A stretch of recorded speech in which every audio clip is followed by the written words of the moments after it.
கர்த்தருடைய கனமான நாமத்திற்கு மகிமை உண்டாவதாக. இந்த நாளிலே உங்களை சந்திப்பதிலே, உங்களோடு பேசுவதிலே நன்மைக்கு மகிழ்ச்சி அடைகிறேன். 21ஆம் தேதி 4வது மாதத்திலும் உங்களுக்கு கொடுக்கப்பட்ட வேத வசனம் என்னவென்று சொன்னால், யோவான் 8ஆம் அதிகாரம் 42வது வசனம்.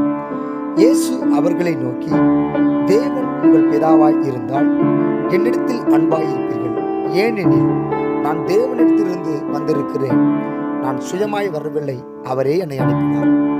ஆம்பிரியமானவர்களே, கடந்த நாட்களிலே கர்த்தர் மரித்தார், 3ஆம் நாளிலே உயிரோடு எழுந்து வந்தார், மரணத்தை ஜெயித்தார், பாதாளத்தை வென்றார். இந்த நாளிலே நமக்காக மீண்டும் அவர் உயிர் தேர்ந்து வந்திருக்கிறார்.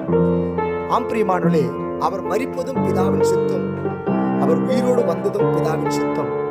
பிதாவின் நோக்கத்தை அவர் நிறைவேற்றி கொண்டிருக்கிறார். இரத்த சிந்துதல் இல்லாமல் நமக்கு மீட்பு கிடையாது, பாவ மன்னிப்பு கிடையாது. என் ஆண்டவராகிய கர்த்தர் மரிப்பதும் ஒரு நோக்கம் இருந்திருக்கிறது, அவர் மீண்டும் வருவதற்கும் ஒரு நோக்கம் இருந்திருக்கிறது. அதற்காக தான் அவர் சொல்லுகிறார், நான் சுயமாய் வரவில்லை, அவரே என்னை அனுப்பினார். அவர் அனுப்பின நோக்கத்தை என் ஆண்டவராகிய கிறிஸ்து செய்து கொண்டிருக்கிறார், இன்னும் செய்ய போகிறார். இனி உங்க வாழ்க்கை மாறும், உங்க சூழ்நிலைகள் மாறும், உங்க பாடுகள் மாறும், உங்க உபத்திரவங்கள் மாறும், உங்க அவமானங்கள் மாறும், உங்க நிந்தனைகள் மாறும், உங்க பிணிகள் மாறும். இனி உங்க வாழ்க்கை கர்த்தர் நிச்சயமாய் மாற்ற போகிறார். ஆம்பிரியமானவர்களே, நீங்க செய்ய வேண்டியது ஒன்னே ஒன்றுதான், உங்க இருதயத்தை கொடுங்க. உலகத்துல என்னென்னவோ கொடுப்பாங்க, அவர் பணத்தை கேட்கல, நகையை கேட்கல, பொண்ணு கேட்கல, பொருளை கேட்கல, உடையை கேட்கல, ஒருவேளை உங்க ஆஸ்தியை கேட்கல, உங்க அந்தஸ்தை கேட்கல, உங்க கெட்டு போன இருதயத்தை கேட்கிறார்.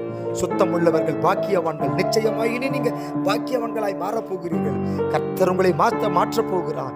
எம்பெருமான் இயேசு கிறிஸ்து, அந்த இயேசு பெருமான் உங்க வாழ்க்கையை, உங்க சூழ்நிலையை மாற்ற போகிறார். பிரியமானவர்களே, நிச்சயமாய் சொல்லுகிறேன், இந்த வசனம் அநேகருடைய வாழ்க்கையில் இது ஒரு ஆசீர்வாதமாக இருக்கும்.